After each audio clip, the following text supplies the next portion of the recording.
झाला माझ्या जीवाचा खर्च. अहो लई बेस होती बघा. अरे कुठून आली ती अप्सरा आणि जिने केला तुझा चुरा? काय सांगू मला, तिच्याशिवाय मला करमना आणि तीच माझ्या जीवाची महिला. अरे तू मला अगोदर सांगितलं होतं तीच का काकडीवाली? हा आलं लक्षात आता.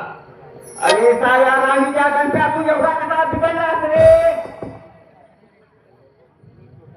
मी छोटा आहे मालक, मला पण वाटतं लगीन करावं.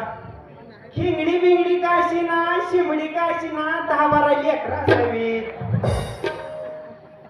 पुरा का तू बिघडत चालायचे समजलं मला. पण एक लक्षात ठेव, ते आपल्या जिऱ्याला वाड्यात पाठवून दे. कशाला हो? तिला तर दरोडेखोर आहे ती. त्याला राणीला गणप्या तुला बाकीची चौकशी कशाला? पाय धुवून मुलं टाकले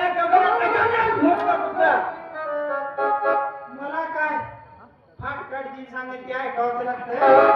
जातो पण मला काय करणार नाहीत ना ते. अरे सदा ते तुला ते कसे करते रे? प्रेम के कसम ते कसे करते?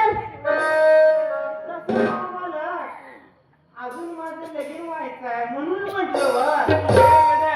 ही गंमत करायची वेळ नाही. गुमान जातो ती घालून पेटायला जात. आईला बघाव तेव्हा मारतीच. बरोबर जातो. बरं बेगा मला जरा करा पिठाचा हिशोब तेव्हा मी बी जाते.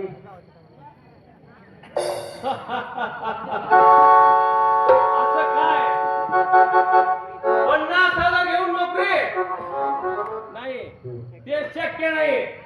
आज बरीच वर्ष झाली दिनेशची बहीण रंजना माझ्या मनामध्ये बसलेली आहे. दिनेशला नोकरी लावून तिचं लग्न मी होऊ देणार नाही. तिला माझी करणार. रंजना हे गुलाबाचं फुल असं करून टाकतो की बस.